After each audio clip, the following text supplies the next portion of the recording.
कर्नाटक के नए मुख्यमंत्री 75 साल के सिद्धारमैया होंगे। 20 मई यानी कल वो सीएम पद की शपथ लेंगे। वे करीब 2.5 साल तक मुख्यमंत्री रहेंगे और उनके बाद डीके शिवकुमार को मुख्यमंत्री बनाया जाएगा। 4 दिन से चल रही उठापटक के बीच बुधवार रात को यह फैसला लिया गया है। चलिए आपको बताते हैं कि बुधवार रात को क्या क्या हुआ और डीके को कैसे मनाया गया। रात के करीब 10 सवा 10 बजे होंगे। सिद्धारमैया कर्नाटक कांग्रेस के इंचार्ज यानी रणदीप सुरजेवाला के साथ मीटिंग कर रहे थे। उनके साथ कांग्रेस के जनरल सेक्रेटरी केसी वेणुगोपाल भी मौजूद थे। इस दौरान कांग्रेस नेता अजय सिंह ने कहा कि आज ही रात आखिरी निर्णय ले लिया जाएगा, कोई खास दिक्कत नहीं है।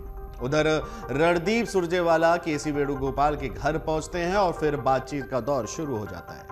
यही वो मीटिंग थी जिसमें डीके शिवकुमार को उप मुख्यमंत्री के लिए मना लिया गया था। मीटिंग करीब 1 बजे तक चलती रही। इसमें पहले खड़गे ने शिवकुमार को मनाया, तमाम दलीलें रखी। उसके बाद प्रियंका और राहुल गांधी ने भी बातचीत की। डीके शिवकुमार और सिद्धारमैया के साथ कांग्रेस के अध्यक्ष मल्लिकार्जुन खड़गे ने लंबी मीटिंग की। वे भी डीके शिवकुमार को डिप्टी सीएम पद के लिए मनाते रहे और जब बात नहीं बनी तो फिर डीके की बात हुई सोनिया गांधी से। सोनिया गांधी ने शाम को डीके से वीडियो कॉन्फ्रेंसिंग पर बातचीत की, लेकिन उसमें भी बात नहीं बन पाई। फिर देर रात में उन्होंने फोन कॉल कर डीके से बातचीत की। डीके शिवकुमार को साफ बताया गया कि कर्नाटक में कोई भी डिसीजन उनकी सहमति के बिना नहीं लिया जाएगा। सिद्धारमैया भले ही मुख्यमंत्री बनाए जा रहे हों, लेकिन उन्हें हर निर्णय में डिप्टी सीएम की सहमति अवश्य लेनी होगी। साथ ही डीके शिवकुमार को यह भी कहा गया कि आपके पसंद के विधायकों को वो पोर्टफोलियो दे जाएंगे जो वे चाहते हैं। 2.5 साल सिद्धारमैया मुख्यमंत्री रहेंगे और फिर आपको मुख्यमंत्री बना दिया जाएगा। तो ये पूरी कसौटी सामने रखी गई। जब ये सब बातें हो रही थी तब डीके शिवकुमार के साथ उनके कई समर्थक समेत उनके भाई डीके सुरेश भी मौजूद थे, जो कर्नाटक से कांग्रेस के एकमात्र सांसद हैं। सोनिया गांधी से बातचीत के बाद डीके नरम पड़े और रात में करीब 2 बजे तक वो नए फॉर्मूले पर पूरी तरह से राजी हो गए। देर रात तक चली मीटिंग के बाद सिद्धारमैया को सीएम और शिवकुमार को डिप्टी बनाने पर फैसला हो गया। इसके बाद पार्टी ने तय किया कि यह मैसेज देना है कि सभी नेता एकजुट है, कर्नाटक में पार्टी की एकजुटता बरकरार है।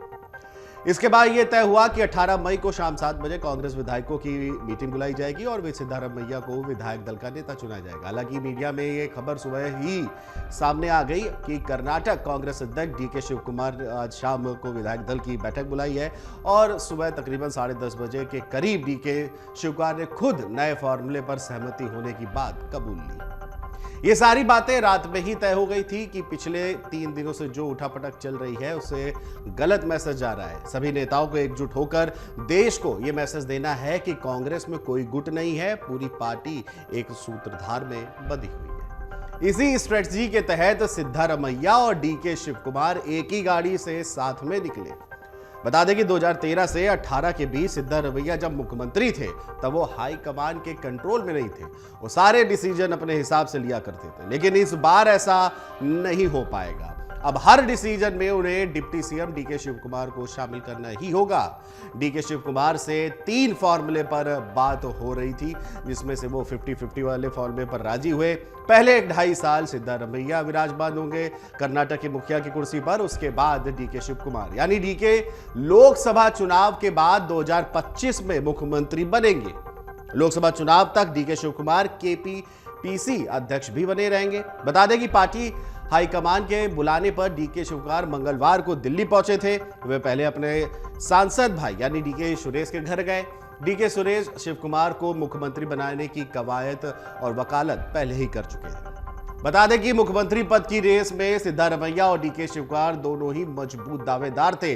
डीके में चुनाव में जिस तरह से रोल निभाया था, उन्हें यह पूरी उम्मीद थी कि इस बार मुख्यमंत्री उन्हें ही बनाया जाएगा। डीके शिवकुमार ने राहुल से मुलाकात की, दोनों की घंटों लंबी मीटिंग चली और इससे पहले पार्टी के वरिष्ठ नेता केसी वेणुगोपाल ने सोनिया गांधी से मुलाकात की थी। सूत्र ये भी बताते हैं कि पहले सोनिया गांधी डीके शिवकुमार के नाम पर सहमत थी, पर वे 2-3 वजहों से पिछड़ गई। अभी वजह क्या है, इस पर भी एक नजर डाल लेते हैं। पहली वजह जो सबसे बड़ी बताई जा रही है कि उनके ऊपर चल रही सीबीआई और ईडी की जांच।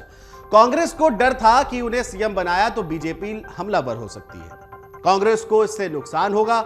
हाल ही में कर्नाटक के डीजीपी प्रवीण सूद को सीबीआई का डायरेक्टर भी बना दिया गया है। डीके और प्रवीण सूद की बिल्कुल पटरी नहीं खाती। कहा जाता है कि सूद को जानबूझकर ऐन वक्त पर सीबीआई की कमान सौंपी गई है, क्योंकि डीके ने सरकार आने के बाद उन पर एक्शन लेने की बात कही थी।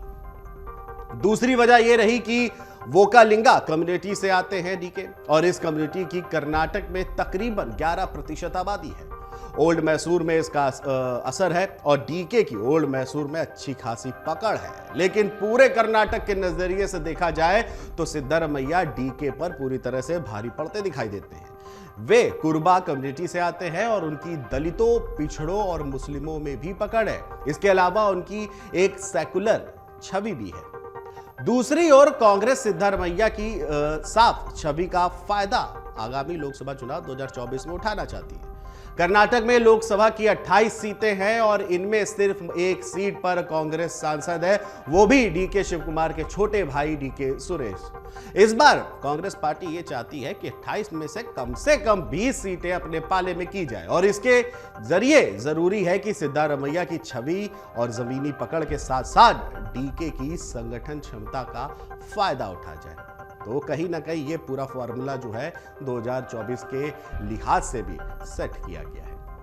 मन से उजाला कर चले